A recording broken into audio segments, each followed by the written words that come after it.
This is a question. This is a conversation on compromise, or in my opinion, why it doesn't work as much as it used to. Yes, compromise is a great tool in relationships and people that you can even talk to. But in the United States, there are just some things lines shouldn't be crossed and should not be used as a way to get something else. For example, the post office. That should be in stone, not allowed to be privatized just because of some orange man in a fucking blue suit. Oot.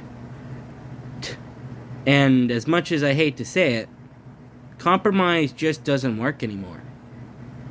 It just doesn't.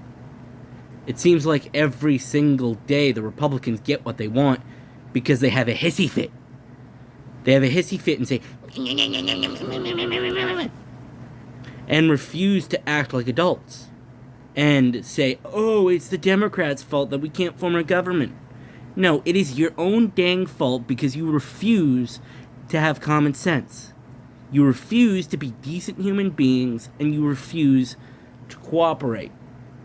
Because it's the Republican government, Republican House at least, that has been having resolution after resolution after resolution after resolution after resolution after resolution to the point where it's hilarious. Where we haven't had a technical budget since what? Before the pandemic, I think? And I think that's a bit much, but still. The Republicans just don't want to realize is that their way of governing is wrong. And I don't care if that sounds biased, it is. Because just think the fact that the Democrats have had the most stable government. No government shutdowns, to my knowledge, within the past few years. And it's not Democrats causing the government shutdowns. It's Republicans. To everything in recent memory, Democrats are not the ones causing the shutdowns, it's the Republicans. Meaning, they shouldn't be the ones holding power when they're putting our entire country to its knees. And refusing to be adults. And refusing to use common sense. Because ever since Donald Trump became president, and I think even before that, Republicans refused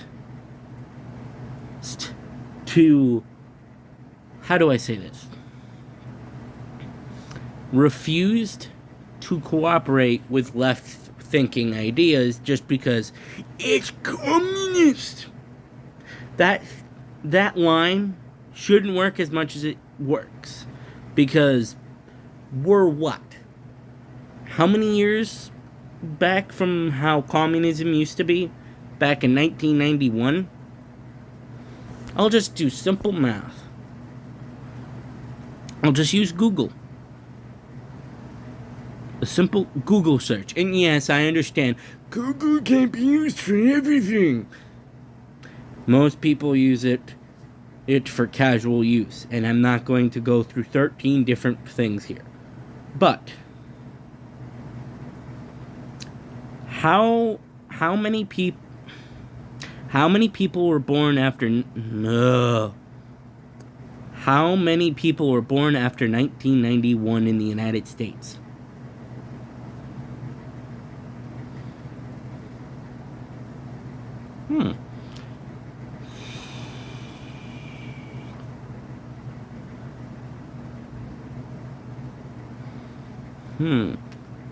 Okay.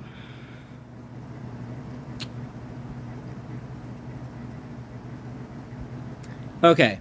I understand I'm not giving you guys a result, but hold on. How many people have been born since 1991?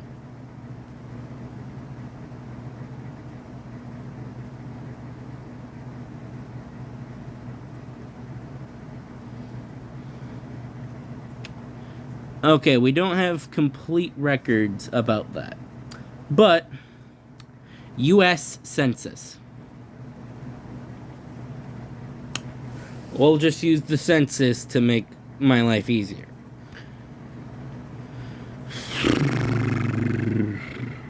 Just to prove a point.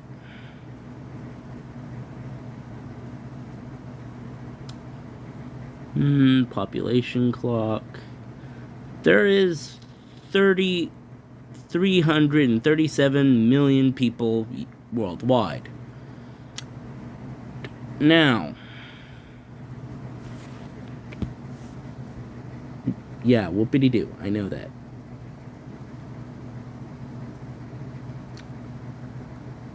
Okay, that's not helping. Okay, dang it, okay. But, okay, you can get the point, is that a lot of today's adults and youth and people that are voting nowadays don't even remember the Soviet Union being an issue. And yes, I understand people born in Generation X and baby boomers and silent generation and the little bit of older millennials will remember. But overall, it has been how many years since the Soviet Union fell? Just to make sure.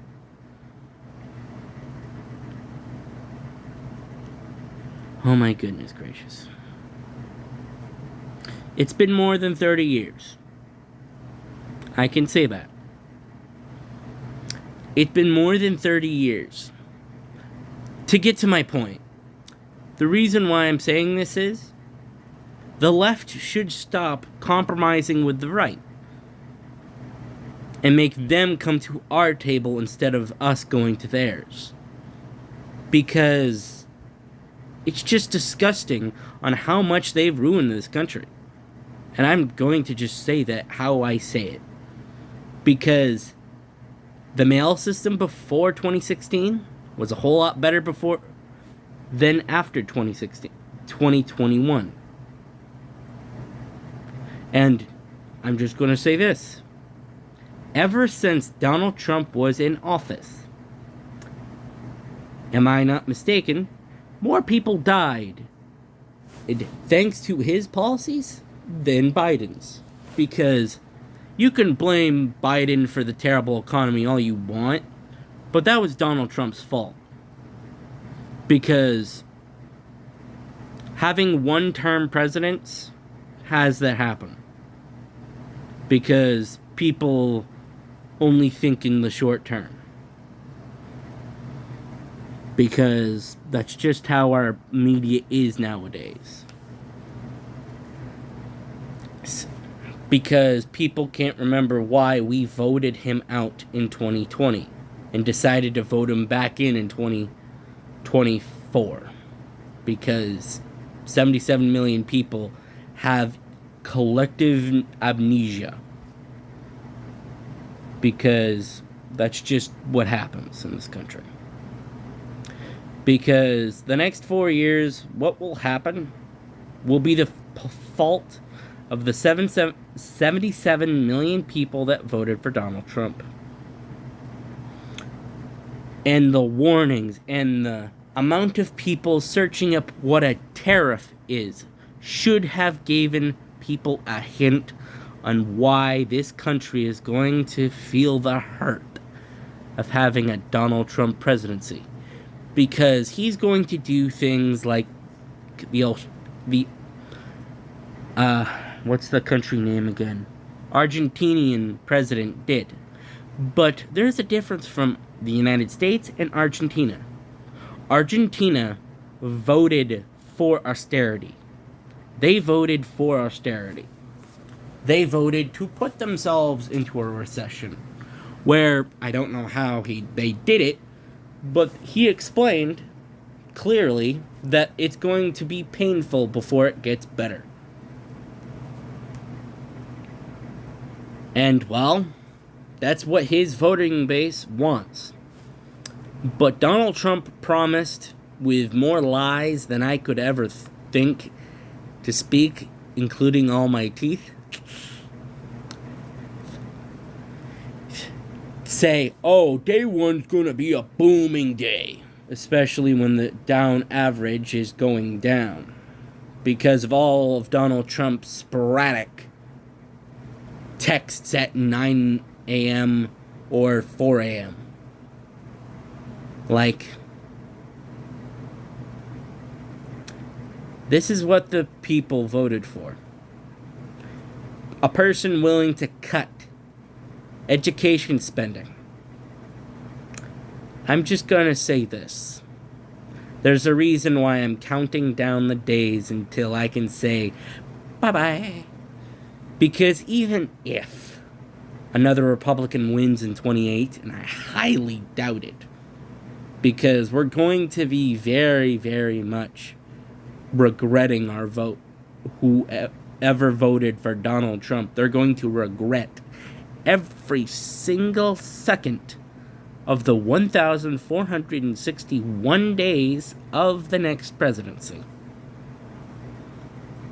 Because I will keep that counter until January 20th, 2029, where Donald Trump, by constitutional law, not just federal, not just state, constitutional law, because that is the only sacred law in this country, is that he cannot be president past January 20th, 2029, unless he is vice president and unless it happens between the last 2 years of that presidency. But will that happen? No.